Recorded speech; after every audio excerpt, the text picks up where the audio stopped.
أكبر خطر يهدد أمن أوكرانيا حاليا حصان طروادة الذي يدعم كل الأفكار الروسية ويروج لها. لا نتحدث عن جنود في جيش مدجج بالسلاح، ولا عن سلاح فتاك قد يحسم حروب، ولا حتى عن بوتين نفسه، بل عن قساوسة برتبة مخبرين وجنود الدب الروسي المجهولين.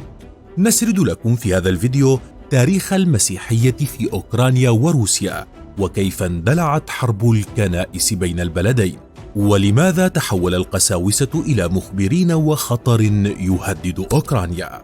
لكن لا تنسوا الاشتراك وتفعيل زر الجرس. حرب الكنائس. تاريخيا كانت تبعية الكنيسة الأرثوذكسية في أوكرانيا لبطركية موسكو، حيث هيمنت عليها منذ أكثر من 300 سنة. ومع تنامي قوة روسيا وضعف كنيسة القسطنطينية في ظل الحكم العثماني، أشرف البطريرك المسكوني بطريرك موسكو على ترسيم مطران كييف. لكن وفي عام 1990 خرجت حملة قومية من داخل أوكرانيا تطالب بالاستقلال، فتظاهرت الكنيسة الأرثوذكسية الروسية بالتجاوب لتلك المطالب، ومنحت استقلالا صوريا لكنيستها التابعة في أوكرانيا، وأطلقت عليها اسم الكنيسة الأرثوذكسية الأوكرانية. بعد سقوط الاتحاد السوفيتي انقسمت العقيدة الأرثوذكسية في أوكرانيا إلى 3 فروع. يتكون الفرع الأول من رجال الدين أصحاب الولاء لبطركية موسكو، أما الفرع الثاني فكان موال للبطركية المنشأة حديثا في كييف، وأما الفرع الثالث فهو الكنيسة الأوكرانية الأرثوذكسية المستقلة الأصغر. وعلى مدى القرن الماضي شكل الأرثوذكس الأوكرانيون المستقلون كنائس منفصلة تقرت دائما للاعتراف الرسمي، واقتصر الاعتراف بالكنيسة الأوكرانية على الكنيسة في القسطنطينية، والتي من المعروف أنها المقر التاريخي للكنيسة الأرثوذكسية الشرقية. لكن الوضع تغير بعد إعلان روسيا استيلاءها على شبه جزيرة القرم وضمها لأراضيها عام 2014، ثم بعد ذلك دعمها للانفصاليين الذين شكلوا منطقتين منفصلتين في إقليم دونباس، ذلك الصراع الذي أنهى آنذاك حياة حوالي 13,000 شخص. أكبر انشقاق في تاريخ المسيحية. تأثير ضم القرم ودعم الانفصاليين لم يمر مرور الكرام، ففي عام 2018 اجتمع 190 أسقفا وكاهنا وقادة من الكنيسة في أوكرانيا في كاتدرائية سانت صوفيا، وكان الاجتماع بحضور الرئيس الأوكراني آنذاك بيترو بوروشينكو، والهدف انتخاب رئيس الكنيسة الأوكرانية الموحدة الجديد. وقد وقع الاختيار حينها على المطران إيبيفانيوس، وأعلن تأسيس كنيسة أرثوذكسية أوكرانية مستقلة في حدث وصف آنذاك بالتاريخي، حيث أنه غير تقليدا دينيا امتد عمره على مدى قرون طويلة، وهو تبعية كنيسة كييف لموسكو. وقد حصل القرار على اعتراف من بطرك القسطنطينية بيرثماوس الأول، مما أثار غضب الكنيسة في روسيا التي أعلنت قطع العلاقات مع بطركية القسطنطينية في اسطنبول، وذلك احتجاجا على موافقتها على طلب أوكرانيا إقامة كنيسة مستقلة. وقد وصف هذا الحدث آنذاك بأنه أكبر انشقاق في المسيحية منذ 1000 عام، كما تم تشبيهه بالانشقاق العظيم الذي حدث عام 1054 وتسبب بانقسام الكنائس إلى غربية وشرقية. ودقت أجراس الإنذار من أن ذلك قد يكون صدعا دائما في الأوساط الأرثوذكسية العالمية. وباتت أوكرانيا حينها تضم حوالي 8,000 أبرشية موالية لكنيسة كييف، مقابل 12,000 أبرشية ولاؤها الخالص لبطركية موسكو. ثم جاءت الحرب الروسية الأوكرانية لتزيد الطين بلة، فبعد إعلان الرئيس الروسي بوتين حملته العسكرية على أوكرانيا، خرج أسقف الكنيسة الأرثوذكسية الروسية وبطرك موسكو كريل الأول ليصف خصوم روسيا بأنهم قوى الشر، وأن الروس يشنون حربهم هذه للدفاع عن الكنيسة الأرثوذكسية الروسية في أوكرانيا، وليتسبب هذا التصريح بغضب كبير.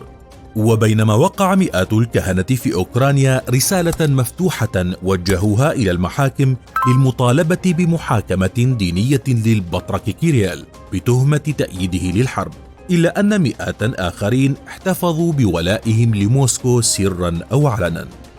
قساوسة كييف عدو أوكرانيا من الداخل.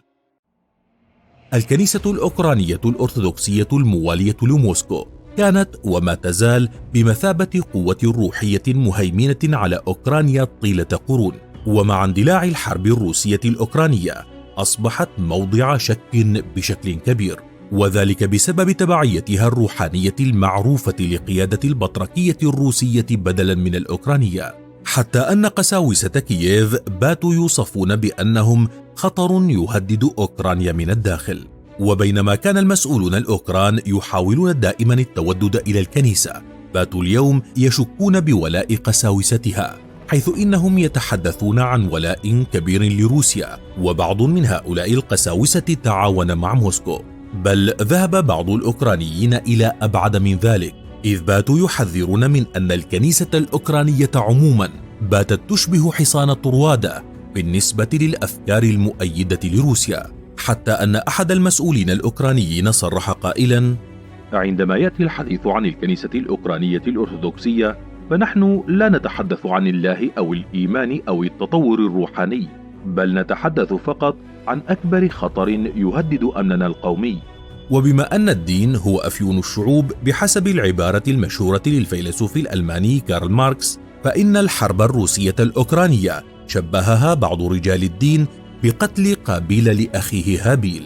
ورغم كل الانفصالات التي ضربت الكنيسة الأرثوذكسية، إلا أن النسبة الأكبر تتشكل من القساوسة الموالين لموسكو، لذلك ما تزال هناك شكوك رسمية أوكرانية من القساوسة الموالين لموسكو، حيث عقدت السلطات الأوكرانية تحقيقا في أمر القساوسة المتحالفين مع كنيسة موسكو والمتهمين بتزويد المدفعية الروسية بالأهداف وبالوشاية بالنشطاء الأوكرانيين وإرسال بيانات حول مواقع القوات الأوكرانية.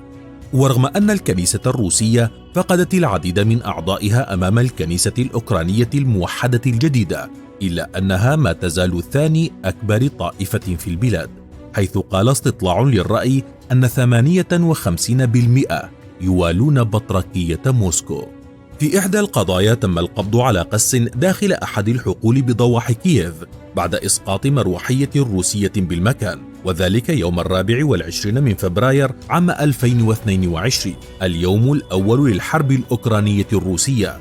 وقد ألقت الشرطة الأوكرانية القبض عليه أثناء محاولته مساعدة الطيارين الروس على الفرار. وهناك قضايا كثيرة في المحاكم الأوكرانية وأجهزة المخابرات عن قضايا القساوسة الأوكران، لكن قضاياهم طي الكتمان والسرية، حتى أن القساوسة الأوكرانيين باتوا يوصفون بالمخبرين السريين، بكشف انعدام ثقة كبيرة في هؤلاء، والذي بات مشكلة حقيقية، حيث صرح مسؤولون أوكرانيون بأن 200 قس من الكنيسة الأرثوذكسية الأوكرانية من كافة مناطق أوكرانيا يخضعون لمراقبة شديدة بسبب الاشتباه في تعاونهم مع روسيا.